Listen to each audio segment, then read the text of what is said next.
So we're going to prepare our scallions. Now we're just going to leave these, I'm just going to cut these in half really. Like that. And we'll set those aside. So we're going to roast these carrots. This is one of my favorite vegetables. Now all we're going to do with these, you notice I didn't peel them, all right? Generally with fruits and vegetables, most of the nutrients and the sugar is in that skin, especially with carrots. So I like to just wash them really well. Take off the tops. Save the tops. Oh, save the tops for little Miss Hare. I'm saving a little. What's the bunny's name? Snap. Snap. Does it have sisters, Crackle and Pop? It used to have a partner that was Ginger. Ginger Snap. Oh, there you go. Bob, of course, being the heart, the sweet man that he is, came in and said, "Oh, we're having rabbit. Scott's cooking rabbit today." Yeah, right. No, I can't. I've never skinned a rabbit, so. How about a squirrel? Do you ever squint? So what we're going to do with these carrots is we're just going to quarter them up. I actually take the thin ends and cut them in half. Obviously, with something like this, where we're going to roast them, we're looking for a uniform size, trying to keep them all the same size so that they all roast at the same time. Excellent. Okay. So I've got my carrots all cut. I'm going to lay them out on a sheet pan. Now we're going to start my carrots first, and then as we get closer to done time, when these start becoming more done, we're going to pop our scallions in, because obviously the scallions are going to take much less time than the carrots, so we've got those prepped. One thing I forgot to do, I forgot my dried cranberries, which I wanted to put in with my pears poaching liquid. All right?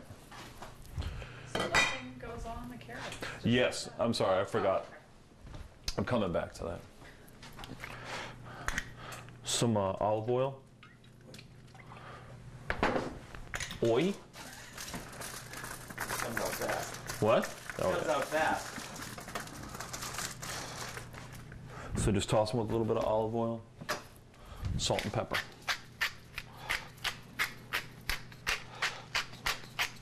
And one thing we try and avoid when we're roasting, you know how you get that nice caramelization, that nice darkness around?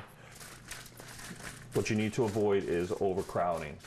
You need to give these carrots plenty of room in the oven so they can create that nice caramelized coating. Because if you crowd them together, they're gonna almost steam. Like if you put a big pile, they're gonna end up steaming, and they're not gonna get that nice caramelization that you're looking for. And that's generally in the 350 oven? 450. 450. Yeah, I go hot, so we can really create that crispy caramelization. And I'm just gonna get these prepped so that when the time comes, I can just pop these right, just throw these right on top of the carrots, really.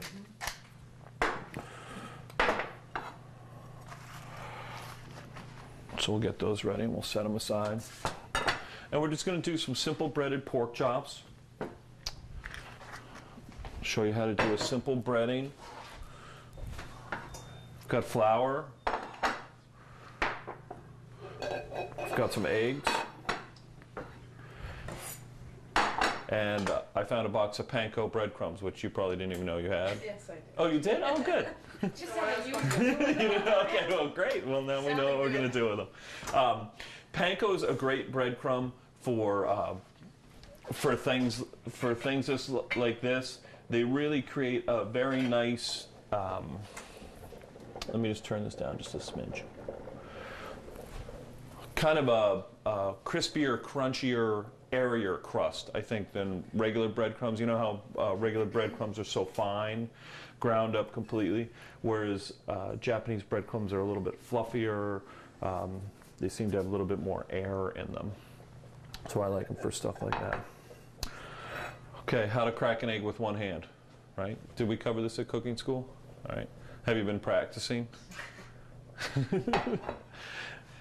Basically what we're going to do, if you want to learn how to do this at home, is you crack the egg in half, and what happens is this middle finger pulls the back half of the egg towards myself, where my thumb pushes the front half away. And when you're first starting off, it's the easiest way to do it is to do it on something sharp. All right. Did you see that, Bob? Did you catch that? I do 2 of them, right? Yes, I am going to do 2 of them. Okay. You close up. You're all set to go.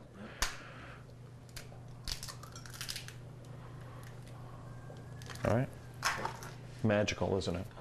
The magical. Now, one thing we're going to do, or I'm going to do, I should say, start warming up my pan. Okay, before we start breading, we'll get our pan all warmed up, ready to go. And you guys remember when we discussed how important pan temperature is when you're cooking, especially with something like this, where we want like a nice crispy outer coating.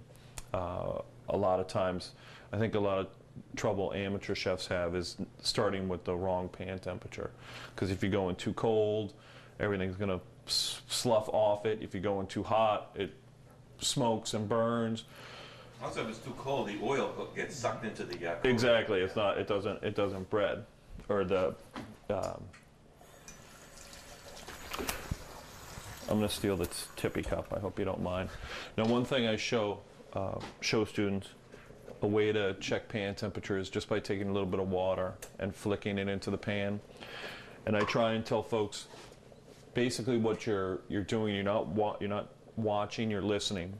So you're listening for that water, and basically what you want the water to sound like is what you want your pork chop to sound like when it goes in there. So obviously we want it to make some noise, but we don't want it to be crazy, out of control. So I try, and when I listen to the pan, that's what I'm listening for, is the proper sizzle. The proper sizzle, yeah. So we've got our breading station set up. Flour, egg, breadcrumb. Now there's 2 different ways you can do this if you want to keep your hands relatively clean. Anybody who's ever breaded anything knows that you end up with an inch of breading on your hands when you're done. We'll try and avoid that. We'll try and show you how to avoid that. 2 different ways. One way to do it, we do it in the kitchen. One hand dry, one hand wet ingredients. That way you're not